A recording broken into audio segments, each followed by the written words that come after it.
Hello नमस्कार। आप लोग कैसे हैं? आई होप आप सभी अच्छे होंगे और स्वस्थ होंगे। तो आज की इस नई वीडियो में क्लास 10th सोशल साइंस में इम्पोर्टेंट क्वेश्चन, महत्वपूर्ण प्रश्न बताने वाला हूं जो बोर्ड एग्जाम 2024 की दृष्टि से बहुत ही इम्पोर्टेंट है। ये जो क्वेश्चन होने वाले हैं बेटा, ये भूगोल पार्ट के हैं। किसके हैं?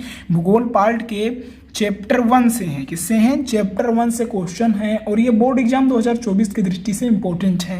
ये लघु उत्तरीय प्रश्न है जो 3 नंबर में पूछे जाते हैं और इनमें से कई ऐसे प्रश्न हैं जो परीक्षा में हर साल बनते हैं। तो आप क्या करेंगे? वीडियो को पूरा देखेंगे और क्या करेंगे बेटा, और क्वेश्चन को समझ लेंगे तथा पढ़ लेंगे। ठीक है बेटा, तो आइए देखते हैं जो हमारा पहला प्रश्न है वो क्या है। पहला प्रश्न है नवीकरणीय संसाधन क्या है। ये इंपॉर्टेंट क्वेश्चन है, पिछले सालों में भी पूछा गया है, तो आप इसे जरूर तैयार करें। क्या है क्वेश्चन? नवीकरणीय संसाधन क्या है। ठीक है, तो इसका उत्तर देखो मैंने किस तरह लिखा है। आप इतना बड़ा बड़ा ही उत्तर लिखेंगे क्योंकि बेटा आपको कॉपी भरनी है सामाजिक विज्ञान में। जैसा कि आप सभी जानते हैं जो सामाजिक विज्ञान है वो पेपर में उसमें लिखना बहुत ज़्यादा होता है, क्योंकि लॉन्ग क्वेश्चन में भी क्वेश्चन 2 पेज 1.5 पेज में लिखना होता है। तो पेज को भरने का आसान तरीका क्या है बेटा, आप क्या करेंगे, आप थोड़ा बड़ा लिखेंगे और थोड़ा गैप करके लिखेंगे। गैप करने का ये मतलब नहीं है पता लगे एक शब्द आप यहाँ लिख रहे हैं एक यहाँ लिख रहे हैं, पर गैप करना चाहिए, थोड़ा हल्का गैप भी होना चाहिए और थोड़ा बड़ा लेटर लिखेंगे तो क्या होगा, जो कॉपी है वो भरेगी भी और एग्जामिनर को ज़्यादा चश्मा वगैरह नहीं लगाना पड़ेगा आपकी कॉपी को चेक करने में।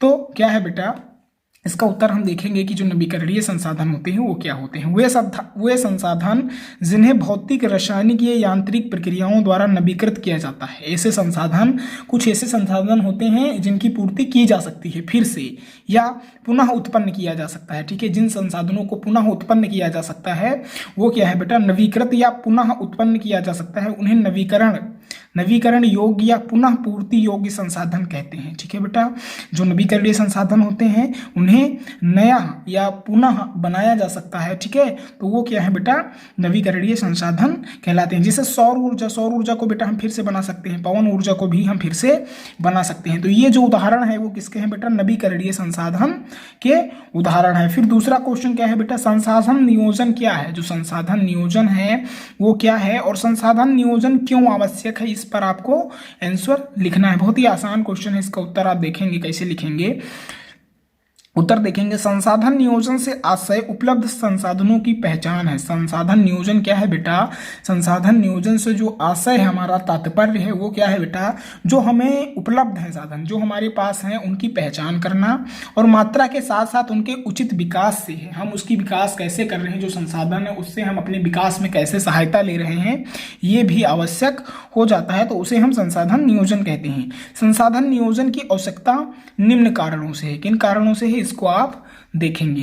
तो पहला जो कारण है वो है संसाधनों की बर्बादी पर रोक लगती है। जब संसाधन का नियोजन किया जाता है तो जितने भी लोग संसाधन को बर्बाद करते हैं उनका क्या होता है बेटा, उनकी बर्बादी पर रोक लग जाती है और पर्यावरण प्रदूषण मुक्त हो जाता है। क्या, जो संसाधन नियोजन है उनसे पर्यावरण मुक्त, प्रदूषण जो है वो भी मुक्त होता है। वर्तमान समय में सभी को संसाधन प्राप्त होंगे और जितना ही संसाधन नियोजन होगा आने वाली पीढ़ियों के लिए उतना ही क्या होगा, लाभदायक होगा, क्योंकि जब हम क्या करेंगे, संसाधन नियोजन करेंगे तभी आने वाली पीढ़ी को जो हमारे संसाधन है वो प्राप्त होंगे। तो ये दूसरा क्वेश्चन था। तीसरा क्वेश्चन देखेंगे।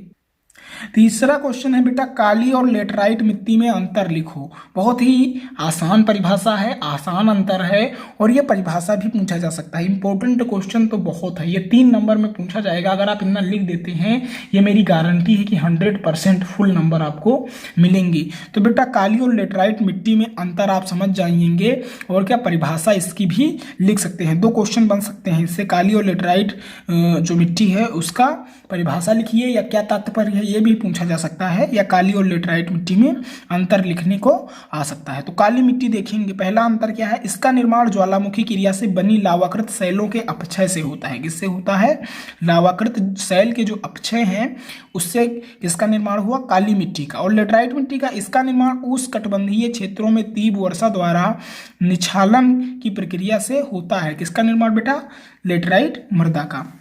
फिर दूसरा अंतर क्या है, इस मिट्टी में लोहा, मैग्नीशियम, चूना, बॉक्साइट तथा जीवांशों की मात्रा अधिक होती है। जो काली मिट्टी है उसमें क्या क्या मिलता है बेटा, लोहा मिलता है, मैग्नीशियम मिलता है, चूना, बॉक्साइट तथा जीवांशों की जो मात्रा होती है वो बहुत अधिक होती है। जबकि लेटराइट मृदा में यह सिलिका तथा लवणीय कणों से युक्त होती है। क्या, सिलिका होता है इसमें और लवणीय कणों से युक्त होती है। और फास्फोरस जो है वो भी कम मात्रा में पाया जाता है। किस मृदा में बेटा, लेटराइट मृदा में। फिर तीसरा अंतर क्या है, या गहरे काले रंग की होती है। जो काली मिट्टी है वो गहरे काले रंग की होती है और जो लेटराइट मिट्टी है या लाल व पीले रंग की होती है। कौन सी मृदा बेटा, लेटराइट मृदा। फिर चौथा अंतर क्या है, वर्षा होने पर चिपचिपी हो जाती है। जो काली मिट्टी है वो वर्षा होने पर चिपचिपी हो जाती है तथा सूखने पर इसमें दरारें पड़ जाती हैं। और जब काली मिट्टी सूखती है तो उसमें दरार पड़ जाती है। और बेटा जो लेटराइट मृदा है वो है वर्षा होने पर मुलायम हो जाती है। क्या हो जाती है, वर्षा होने पर मुलायम हो जाती है तथा सूखने पर कठोर पड़ जाती है। जब सूखती है तो जो लेटराइट मृदा है वो कठोर पड़ जाती है। आई होप आप इसका अंतर समझ गए होंगे, किसका बेटा, काली मृदा का और लेटराइट मृदा का। आगे देखेंगे, आगे जो चौथा क्वेश्चन है वो बांगर तथा खादर में अंतर लिखना है। बहुत ही इंपॉर्टेंट क्वेश्चन है, आप इसे जरूर तैयार कीजिए क्योंकि बांगर और खादर कई बार परीक्षा में पूछा गया है और अब की बार आने की संभावना है। तो बांगर क्या है बेटा, पहला अंतर हम देखेंगे, मैदान की पुरानी जलोढ़ मृदा को बांगर कहलाती है। बांगर कहते हैं, ये भी है क्या, जो पुरानी मृदा है, जलोढ़ मृदा है, उसे हम बांगर कहते हैं। खादर क्या है, या नई तलछट द्वारा निर्मित होती है। जो खादर मृदा है वह नई तलछट द्वारा निर्मित होती है। दूसरा अंतर देखेंगे, यह मैदान का ऊंचा भाग होता है। जो बांगर है वहां पे मैदान का ऊंचा भाग होता है जहां नदियों के बाढ़ का जल नहीं पहुंचता। नदियों का जो पानी है बाढ़ का वो नहीं पहुंचता क्योंकि ये जो बांगर है वो ऊंचा होता है। यह मैदान का निचला भाग है जहां प्रतिवर्ष बाढ़ का जल पहुंचता है। जो खादर है वहां पे जल प्रतिवर्ष पहुंचता है। यह कम उपजाऊ होता है। जो बांगर जमीन है, जो बांगर मृदा है वो कम उपजाऊ होता है। यहाँ पे फसलें वगैरह अच्छी नहीं होती हैं, जबकि यह अधिक उपजाऊ होती है। क्या, जो खादर मृदा है वो अधिक उपजाऊ होती है। फिर पांचवा अंतर देखेंगे, इस मृदा में कैल्शियम की मात्रा अधिक पाई जाती है। किसकी, जो ये बांगर है, बांगर में कैल्शियम की जो मात्रा है वो बहुत अधिक पाई जाती है। जबकि जो खादर है उस मृदा में बेटा लेटराइट जमाव में जो तलछट होता है उसके जमाव में भिन्नता देखने को मिलती है। तो ये क्या था, ये अंतर था किसके लिए बेटा, बांगर और खादर के लिए। अगला क्वेश्चन हम देखेंगे 5 नंबर क्वेश्चन है, जलोढ़ मृदा की 3 विशेषताओं को लिखना है। जलोढ़ मृदा जो है उसकी जो 3 प्रमुख विशेषताएं हैं उनको लिखना है। बहुत ही इंपॉर्टेंट क्वेश्चन है, कई बार परीक्षा में पूछा गया है और अब की बार भी आने की संभावना है। तो इसका उत्तर देखेंगे, जलोढ़ मृदा का निर्माण नदियों द्वारा बहाकर लाए गए अवसादों के निक्षेपण से होता है। किससे होता है बेटा, जलोढ़ मृदा का जो निर्माण है वो नदियों के द्वारा बहाकर लाए गए जल के अवसादों के निक्षेपण से होता है। और जलोढ़ मृदा की जो प्रमुख विशेषताएं हैं 3 वो इस प्रकार हैं। देखिए, पहली विशेषता क्या है बेटा, जलोढ़ मिट्टी जो है, मृदा जो है वो गठन में बलुई दोमट की से चिकनी मिट्टी की प्रकृति में पाई जाती है। क्या है, जो जलोढ़ मृदा है वो गठन में बलुई दोमट चिकनी मिट्टी की प्रकृति के रूप में, मतलब चिकनी या बलुई मिट्टी के रूप में कौन मृदा पाई जाती है, जलोढ़ मृदा। ठीक है बेटा। और दूसरा क्या है बेटा, विशेषता सामान्यतः इसमें पोटास की मात्रा पाई जाती है। और जो ये जलोढ़ मृदा है उसमें किसकी मात्रा पाई जाती है, पोटास की मात्रा पाई जाती है। और तीसरा क्या विशेषता है, जलोढ़ मृदाओं में गहन कृषि होती है। और ज्यादातर बेटा जो कृषि होती है, हमारी खेती होती है, वो जलोढ़ मृदा में ही होती है। आई होप आप इन 5 प्रश्नों को तैयार करेंगे और अपनी तैयारी को बेहतर बनाएंगे, क्योंकि ये जो क्वेश्चन मैं 5 लेकर आया था आपके लिए वो बहुत ही इंपॉर्टेंट थे। तो फिर मिलते हैं अगले वीडियो में, तब तक के लिए धन्यवाद।